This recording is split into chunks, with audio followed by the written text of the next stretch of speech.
Luciana, ¿por qué la necesidad de un observatorio contra el régimen de incentivos de grandes inversiones?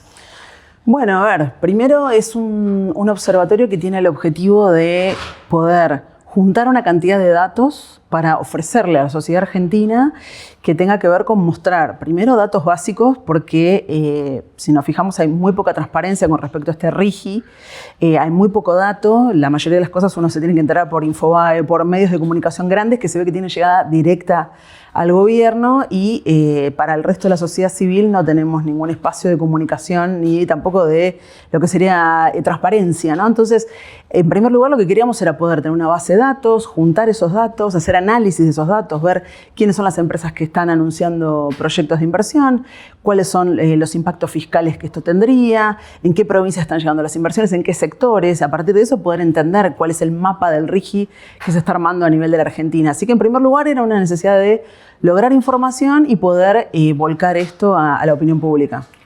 Bien, estamos con Luciana Giotto, ella es investigadora del CONICET, también de la con sede en la UNSAM y también del TNI, del Transnational Institute, que hace investigaciones sobre transnacionales, empresas transnacionales.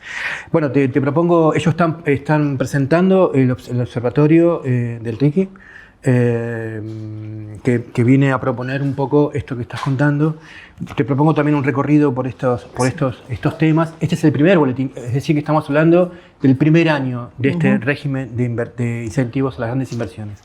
A grandes rasgos, bueno, el RIGI para empresas que proponen proyectos de más de 200 millones y de alguna manera quería que repasemos las primeras cuestiones, es decir, hasta en un año, ¿qué ha pasado? Bueno, un año, por eso queríamos poder intervenir en este momento, que es, como vos bien decís, es un año del RIGI. Este primer boletín tenía la intención de recoger todo el movimiento de este año que tiene que ver con los proyectos anunciados, los proyectos presentados y los proyectos aprobados y uno rechazado hasta ahora. El objetivo de esto era justamente poder decir, bueno, a ver, hay ciertos objetivos que se planteó el gobierno cuando estableció el RIGI. Nosotros queríamos ver, primero, ¿se cumplieron o no esos objetivos? O sea, como una primera conclusión, no se cumplieron los objetivos del gobierno, que tenía que ver con la llegada masiva de inversiones, como vos decías, de más de 200 millones de dólares, lo cual es muchísimo dinero en realidad.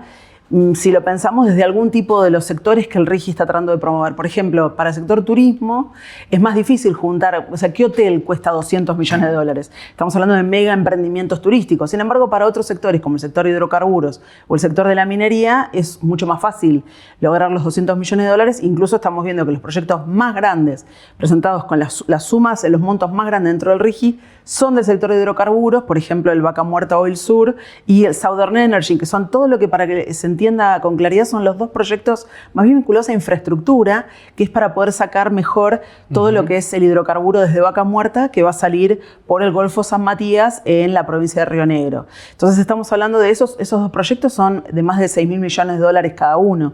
Y el otro proyecto grande es el de Glencore, que viene a explotar la mina de cobre, que se acaba de presentar ese proyecto, también por cerca de 7.000 millones de dólares para la provincia de Salta. O sea que estamos hablando de que algunos proyectos son gigantescos. Entonces, lo que estamos viendo, que eso, ¿qué es lo que significa? ¿Cómo leemos estos proyectos grandes? Porque entonces me podrían decir, bueno, pero entonces es un éxito porque el gobierno quería esto. Bueno, entonces vemos cómo empezamos a rascar estos datos, a ver cómo entendemos, cómo analizamos estos datos, y lo que encontramos es, primero, que son inversiones concentradas en los sectores de primario extractivas, es decir, hidrocarburos, minería, energía, son donde se están acumulando la mayor cantidad de inversiones. Hay sectores donde no entró nada, por ejemplo, el sector de turismo que mencionaba, o el sector de siderurgia, por ejemplo, tiene un solo proyecto. O, por ejemplo, el sector de foresto-industria, no hay nada presentado. O sea, y tecnología, ¿no? ¿Se acuerdan que Milei decía que el año pasado, cuando se abrazaba con Elon Musk, que iba a convertir a la Argentina en un polo científico-tecnológico para la inteligencia artificial? Bueno, no entró ni un proyecto, ni en el marco, ni en el RIGI, ni en ningún lado, ¿no? Entonces ahí vemos el primer mapa, que es decir, bueno, a ver, las provincias que están afectadas por el RIGI son estas provincias que están principalmente en la cordillera, y Río Negro, que es donde va a pasar todo este oleoducto que llega al Golfo San Matías. Es un primer pantallazo de este primer año. Es decir, hay 19 proyectos Hay 7 aprobados, hay 1 rechazado. Sí, así es. La mayoría del sesgo, digamos, de estos proyectos es la reprimarización de la economía, Totalmente. pero básicamente la infraestructura. Ese sería como el resumen muy sintético de lo que estamos hablando. Este proyecto, los proyectos que tienen que ver sobre todo con la extracción de fósiles, ¿no? Sobre todo lo que tiene que ver con gas y petróleo, lo que estamos hablando. ¿YPF juega un rol central? ¿Es un caballo de Troya de alguna manera? YPF es bien interesante porque si nos fijamos, los primeros proyectos aprobados son proyectos donde YPF juega un rol central. Es decir, es interesante porque YPF no es una empresa estatal, es una empresa privada donde el Estado maneja el 51% de las acciones. Entonces no es lo mismo que decir es una empresa del Estado, no está estatizada como tal, sino que sigue siendo una sociedad anónima. Lo cual también hemos visto todos los problemas que le ha llevado a YPF mantenerlo en formato sociedad anónima, porque siguen llegando las demandas vía contratos que tienen que ver con esto, con, por ejemplo, el último de la jueza Presca de hace 2 meses, donde se vio que, ¿no?, YPF sigue siendo tratado como una empresa privada, como si fuera cualquier empresa. Pero en este caso es interesante porque YPF ha sido utilizada como, vos decís, como un caballito de batalla, como yo diría que sí, como que es el que tiene la palanca y el que ha empujado el RIGI.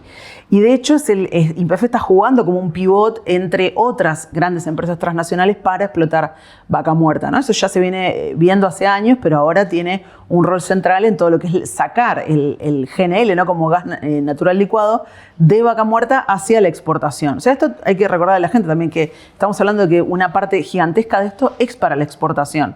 Entonces, es algo que se supone que va a garantizar entradas para la Argentina, pero estos proyectos bajo el RIGI, ¿qué hace? Le dan beneficios fiscales, beneficios aduaneros, beneficios cambiarios, beneficios tributarios, estabilidad jurídica por 30 años a YPF. Entonces YPF juega como del Estado, pero juega como una empresa privada, y de hecho nos encontramos con algo interesante, que es que el RIGI incorpora el mecanismo de solución de controversias inversor-Estado, que es lo que en Argentina es muy conocido porque es lo que permite que las empresas puedan recurrir al CIADI, ¿no? Y Argentina sigue siendo uno de los países más demandados, era el más demandado, ahora Venezuela lo empató, pero sigue teniendo 65 demandas y el RIGI le permite a estas empresas poder demandar a la Argentina por la violación de todos estos beneficios que yo mencioné antes. Imagínate este dato: YPF, una empresa argentina, va a poder demandar en los centros arbitrales internacionales al país del cual es parte, si en caso de que un nuevo gobierno violara de alguna manera alguna de las reglas vinculadas, por ejemplo,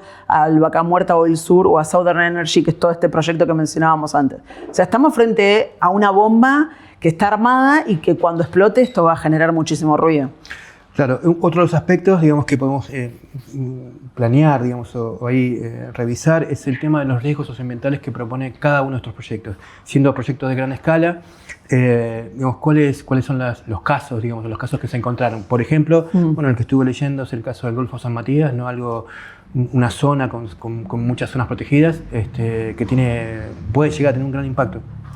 Ahí tenemos, por suerte, una comunidad activa, organizada, y tenemos organizaciones dentro de nuestro observatorio como FARN o el CELS mismo, que están siguiendo el caso en lo que es el Atlanticazo, ¿no? Esa idea de decir, estamos viendo una llegada de la infraestructura en una zona que es una zona, pensemos, la zona del Golfo San Matías, para que la gente se acuerde, ¿no? Es la zona que está un poco al norte de la península de Valdés, es toda la parte de la bahía que está entre la provincia de Buenos Aires y Río Negro, es esa zona de las grutas, ¿no? De esa zona que toda la gente de la Patagonia que yo escucho se va a veranear a las grutas, porque les queda mucho más cerca que ir a otras playas atlánticas de la Argentina. Entonces, lo que nos encontramos es que esa es una zona que hoy tiene una zona de explotación turística, zona de explotación, en realidad, zona de conservación, es una zona de conservación de ballenas francas, de delfines, de pingüinos magallanes. Estamos en una zona de protección. O sea, imagínense que lo que está planteado dentro del RIGI es,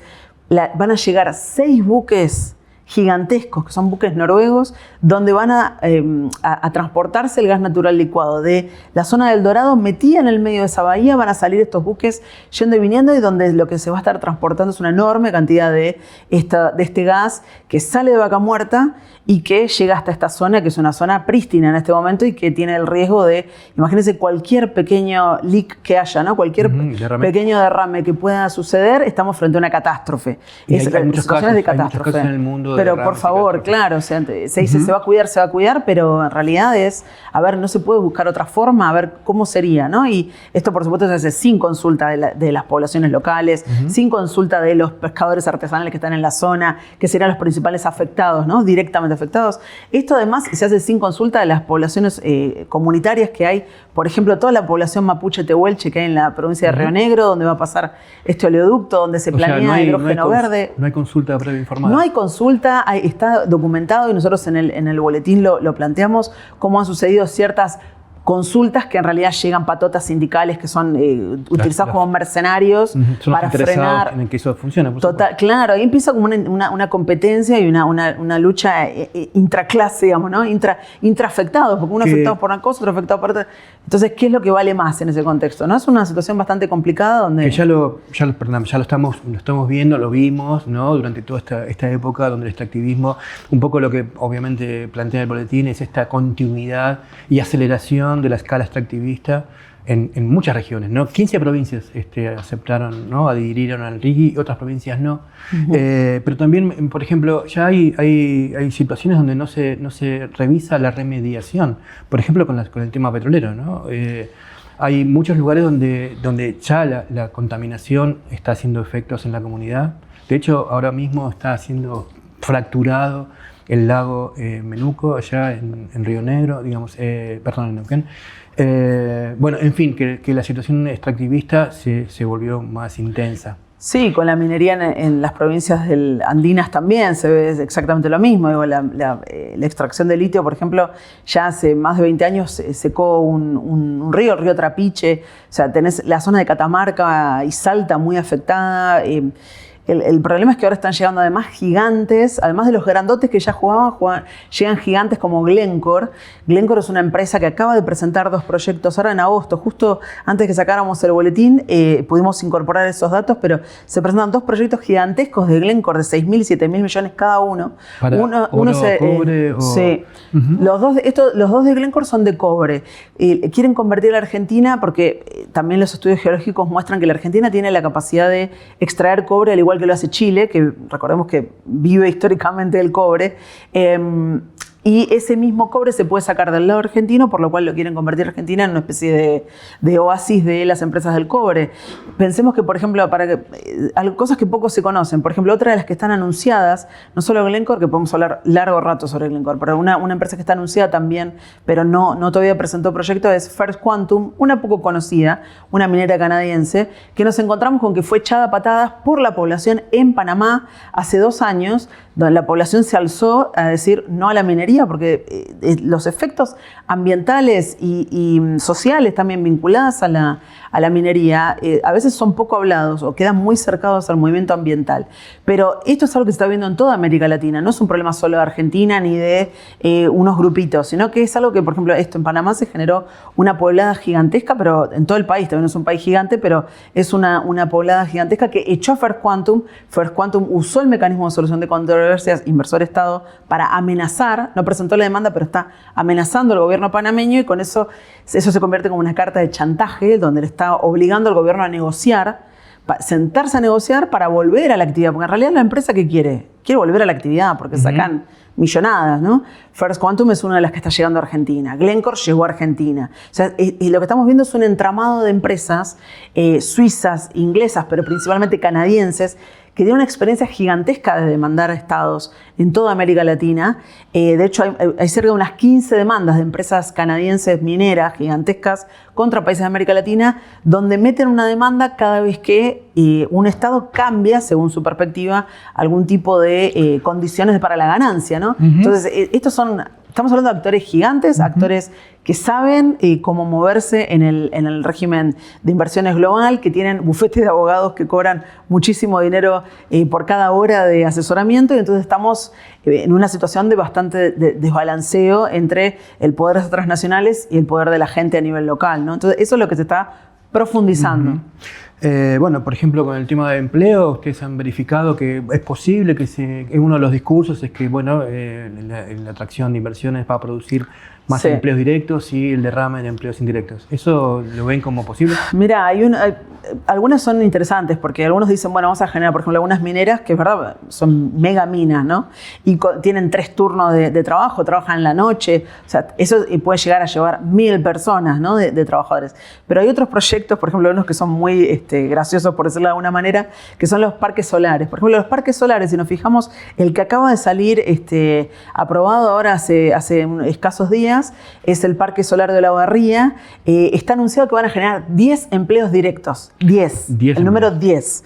El Parque Solar Quemado también, claro. Estamos hablando que un parque solar, nosotros vemos parques solares en otros países y nos encontramos con que los parques solares pueden llevar una cantidad mayor de trabajadores en el momento en que se construye el parque.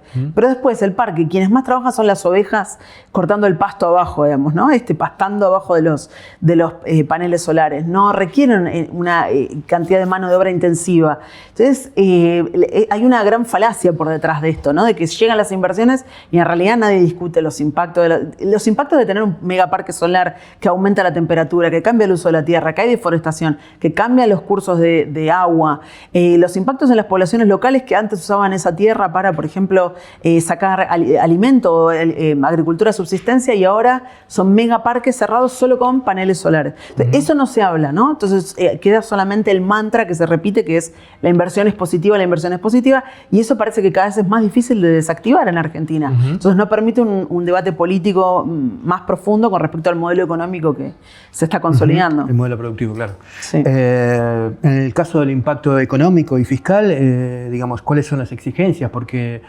¿cuál es la contrapartida en un proyecto que puede durar años en la construcción de una mega empresa, una mega minera o cualquier proyecto de escala?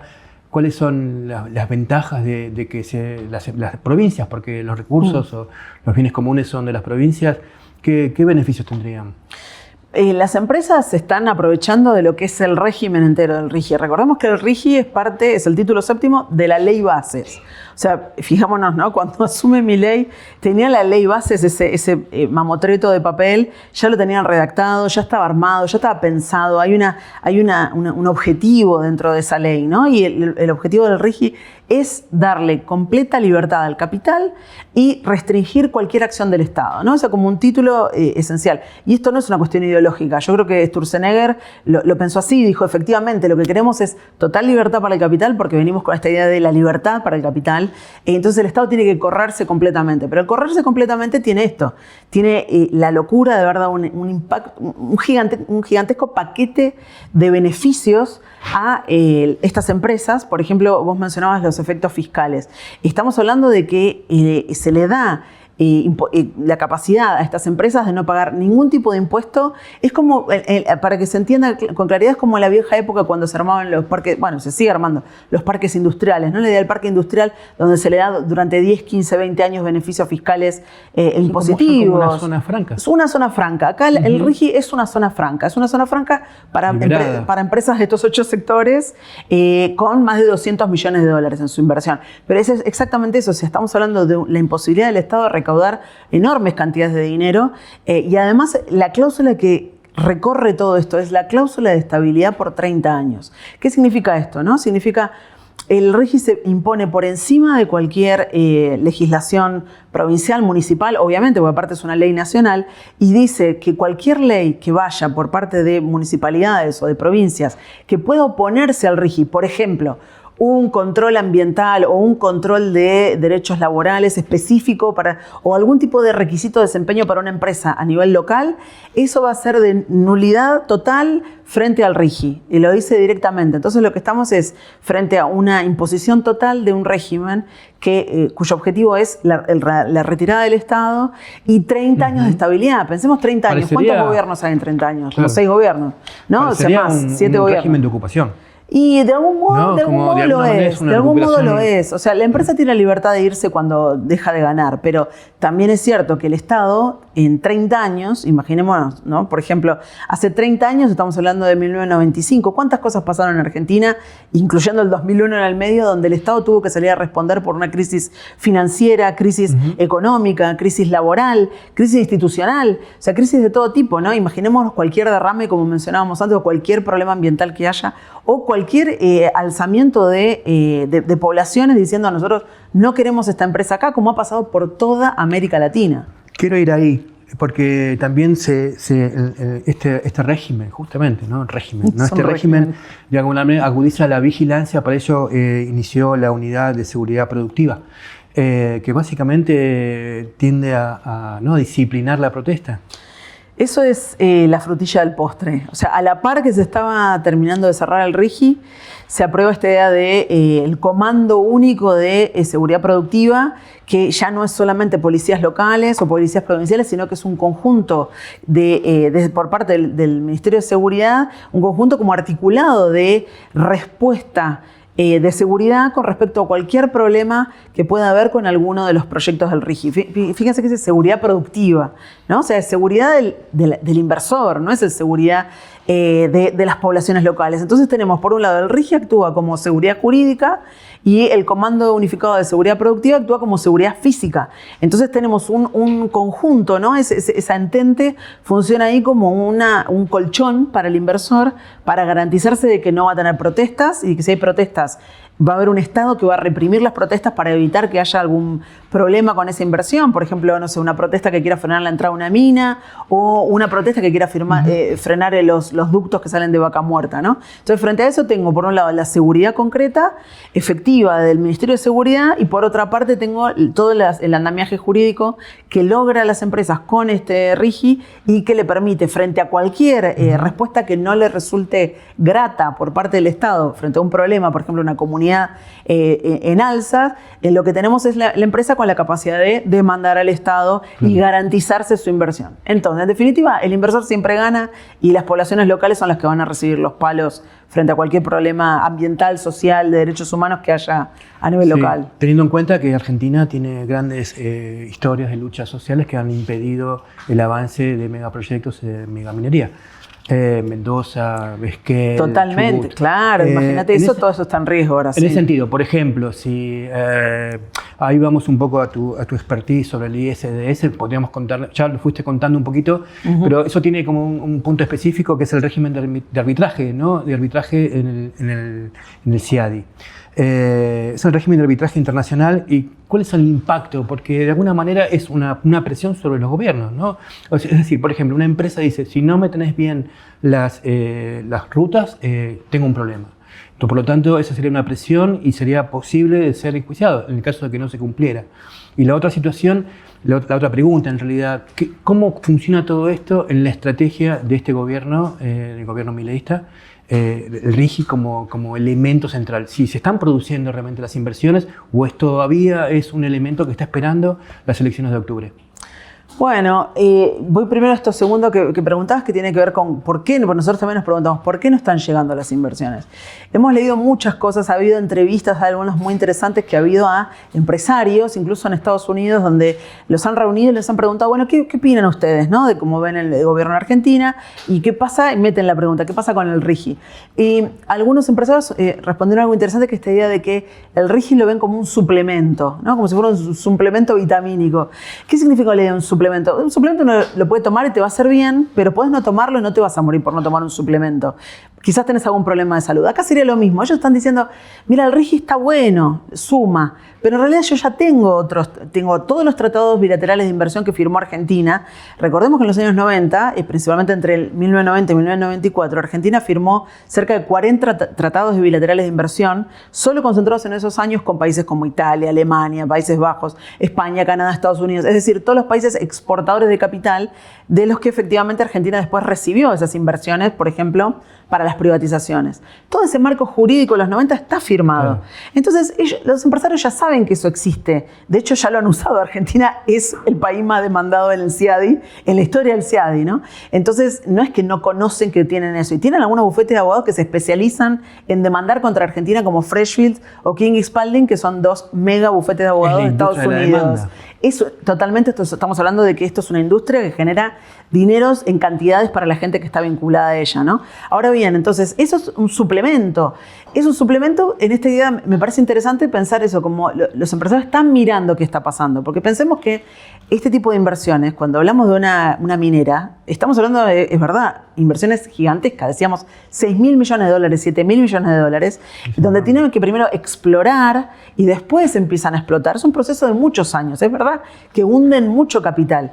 Y entonces los inversores también están evaluando, frente a eso tienen otras posibilidades, porque también pueden ir a sacar cobre de otros lados. Por ejemplo, como mencionábamos el caso de Panamá. Claro. Entonces, ahí está el tema de que están sopesando. Sin embargo, bueno, es muy jugoso meterse en la Argentina en este momento, y ahí va tu primera pregunta, que era, ¿qué pasa con este mecanismo, no? O sea, este mecanismo les garantiza que aún entrando a una Argentina con una macroeconomía muy complicada, una micro en crisis, como estamos viendo todos los días hoy, con un presidente ahora acusado con casos de corrupción que salpican a su hermana, salpican a su entorno más cercano, con la falta de entendimiento de qué va a pasar con el dólar. En ese contexto los inversores dicen, yo no sé si quiero entrar a Argentina. Ahora bien, Argentina tiene estos recursos naturales, entonces es muy jugosa la operación de entrar igual. Glencore entró hace 2 años y acaba de presentar el RIGI, son 2 megaproyectos de cobre y aún en este contexto está entrando. El tema es, Glencore es uno de los países que más utiliza a nivel global el mecanismo de solución de controversia, esto del arbitraje que vos decías, que es esta capacidad que tienen estos inversores de saltar la justicia nacional e ir a este mecanismo de justicia paralelo, que es el arbitraje internacional, y demandar en tribunales arbitrales que están ubicados en Ginebra, o están ubicados en Londres, en París, en Estados Unidos, en diferentes partes del mundo, porque no importa dónde, pero no están acá y no es la justicia nacional. Y la única fuente del derecho para eso es el Tratado Bilateral de Inversiones, y en este caso va a ser el RIGI. Claro. El RIGI, entonces, digamos, los árbitros, claro, los árbitros van a mirar y van a decir, uy, el RIGI es mucho más jugoso que el Tratado de Inversión de los 90 que tenían. Está divino. Sí, no, es que realmente va. Ahora, ¿qué va a pasar con esto? ¿Cómo se va a interpretar, ¿no? Con todo lo que está en el RIGI. Eso es la gran novela que se abre como si fuera una serie de Netflix a futuro, para ver cómo eso se va a desarrollar y qué va a pasar cuando gigantes como Glencore, que ya han usado el mecanismo y han realmente chantajeado estados, como el caso de Colombia. Te cuento dos palabras sobre el caso de Colombia. Podríamos hablar de las empresas largo y tendido, ¿verdad? Porque no sé, Río Tinto, por ejemplo. No, claro, Río Tinto en Serbia, lo de Glencore en Colombia, First Quantum en Panamá. Estamos hablando de mega empresas que tienen una experiencia muy fuerte de esto. Eso es solo para las mineras, pero al lado de, por ejemplo, el caso de Shell, que tiene demandas contra Nigeria, demandas contra Filipinas. Son empresas que conocen el mecanismo, que ya tiene 30 años, estos mecanismos de solución de controversias, y que ahora se incorpora al RIGI de manera indiscutida, ¿no? Porque obviamente la seguridad tributaria, cambiaria, aduanera e impositiva que se le da a las empresas también lleva seguridad jurídica, que es la frutilla del postre, en este caso el acceso al CIADI para todos, ¿no? Porque uno podría decir, bueno, ¿para qué si ya tengo los tratados de inversión? Bueno, los tratados de inversión eran bilaterales, era Argentina con Estados Unidos, Argentina con Canadá, Argentina con Italia, etc. Pero ahora el RIGI es para todos, o sea, puede un empresario catarí o de Emiratos Árabes que quiere invertir en Argentina va a tener esto, a pesar de que los tratados de inversión, que son bilaterales, están frenados en el Congreso y nunca se aprobaron. Vía RIGI puede entrar capital de cualquier parte del mundo con quien Argentina no tenga un tratado de inversión. Entonces, realmente lo que hace el RIGI es ampliar derechos para los inversores, ¿no? Sin embargo, no amplía derechos para la población y, al contrario, combate los derechos de la población mientras amplía los derechos de los inversores. Bueno, el diagnóstico es oscuro, ¿no? Para cerrar y para la última pregunta, ¿cuál te parece que son las estrategias de las distintas estratos de la organización civil para oponerse a esto o para denunciarlo, aparte de tener especialistas trabajando en el tema? Sí, yo creo que es un momento muy difícil, o sea, es un momento por eso en el cual me parece que fue importante parar la pelota y mirar la cancha, ¿no? Bien, hay que siempre usar las metáforas futboleras donde sirvan, porque realmente es un momento donde para gran parte de la población del país que está con problemas para llegar a fin de mes, cuyos hijos se quedaron afuera de los beneficios por la discapacidad, que no podés mandar a tus hijos a la guerra. En este contexto, es verdad, cuando uno piensa en las ballenas del Golfo San Matías, parece que fuera un tema como de un ecologismo liviano. Pero no ese es el problema. El problema es que esto lo que está haciendo es empezar a afectar a toda la población. ¿Cómo hacemos para mostrarle que esto va a afectar los recursos de todos, que va a afectar el mar de todos, el aire de todos, el agua de todos, y que sigue, ¿no? Un extractivismo que ya existe en Argentina. Lo que es el RIGI es profundizarlo, no es que lo crea, no es que lo crea de cero, va a profundizar esto, ¿no? Entonces, ¿cómo en primer lugar nacionalizás estos temas? Nacionalizás los problemas de la minería, ¿cómo nacionalizás los temas que hay en Vaca Muerta? Vos decías, el marimenuco, ¿cómo le explicamos a la gente lo que hace el fracking, ¿no? Ellos van a tener gas en su casa, en un departamento, pero a costa de qué es lo que está pasando, ¿no? Entonces, ¿cómo nacionalizamos esto en un contexto muy regresivo en materia de derechos, en materia de resistencia? Y por otra parte, sí hay que estar al día, atentos, mostrando los datos, análisis, porque sabemos que esto es una bomba de tiempo. Entonces está ahí tic, tic, tic, y por lo menos estamos súper al día con entender a dónde está yendo este régimen, qué es lo que está pasando, cuáles pueden ser sus posibles impactos, para poder también reaccionar rápido cuando la bomba de tiempo pueda empezar a estallar, que esperemos que no estalle de la manera en la que uno cree. Sin embargo, la historia nos muestra que estas cosas... Es muy posible. El 2001 pasó y no hace tanto tiempo. Y bueno, sabemos que esto puede también estallar y hay que estar atentos para ver qué pasa. Muchas gracias por venir. Bueno, vamos a recomendar el informe del Observatorio del RIGI, disponible online y también, bueno, en formato físico. Muchas gracias por acompañarnos. Gracias a ustedes.